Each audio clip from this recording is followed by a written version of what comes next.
افساله ما بطوله بگیری 14 فريق بگیرید همین فريق باش دارن کلاره دوم نیزه دور بر مباتی فيها جمعیت خیلی با کرمانن زاغ بخواه و 14 فريق حتی بگم 3 فريق طرد بینه و 5 جد ماین 14 فريق همین اشتبان 4 فريق هم قرعه کشم باخد است لعبش در باش دیم بری و همش دل مثلا غیر منطقه مثلا هوليري بغدا میسل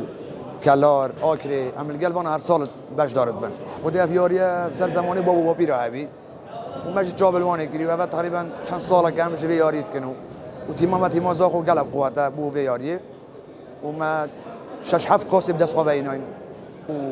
همین لعبت خوش اشتراط بی رمضان داکم احتمال هم القل یانا خواه یانا زاخو بکن تیمش در بده همین القل وانا باش دار بن همین لعبه قوه دین کرن ان شاء الله هر تیم 25 لاعبن و وقت جو 5 دقیقه و 21 یا 22 به دست گل دمایی که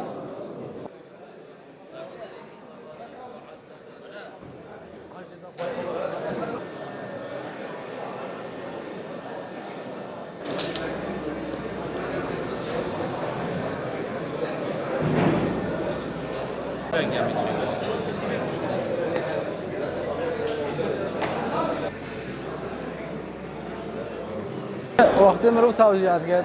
دستا که حواله خواه کیش تیک نوش رنگی بی ده گوشیر که دیوی هنده که تن مرو بدید که رنگی وانزی تیکت شدن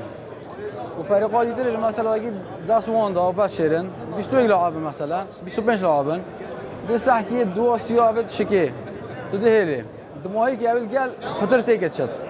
و اگه تیک چو یعنی تو بجا بیجید این شانسی کات کیش دستی دانه آوسانه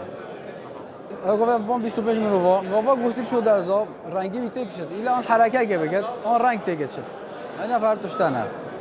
یعنی تیکت شد بطولات جماعت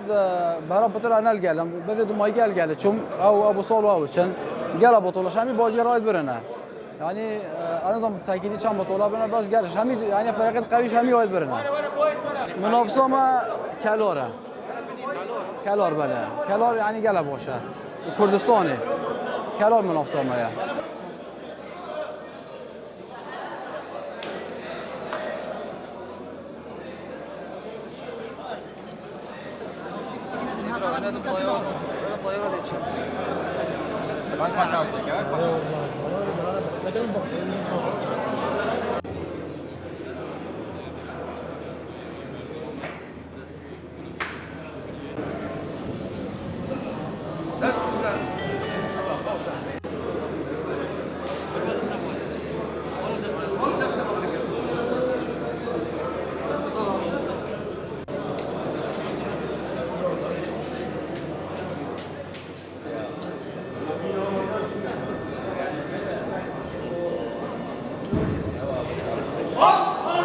تیما زاخو اوش میشه گسیل کنید که کابتن زاخو جابو سال و همین است کن و وکی دیجه منطقه خود کن فريق و تنگله کدت کن لعب زیرک بو زاخو لعبت کرد وکی دیجه هر رمضان کابتن ابو سالو دوریه فت کرد و فريق خود داخلت کرد و رمضان شب دریش دارن ما وقت پتره های شبرند هم رمضان بیاریت کن و وقتی دیگه گله خوشم گوشتی کنید نوزا خود بالا هایی یعنی هرچی تو بیشتر گوشتی کنید نو بشتنه هرچی تو بیشتر گوشتی کنید درینت خواهد گله هرچ گوشتی کنید و اینجا هم بچی بین چه بود ام نبینش رفیاری ها هد کردن اما ازم بین نجیبی ها میاریت کن ام جاری نشتن خواهد پچو شوالا محلا ناف خواهی اولی که ناف خواهی بی پشتی اینکه اوی اول ناس کرد لعب قلبی چه کرد پشتی اینکه بین دوری بی مناف سو لعب خوشتر لهات هر سال که خود از که دوری برداومه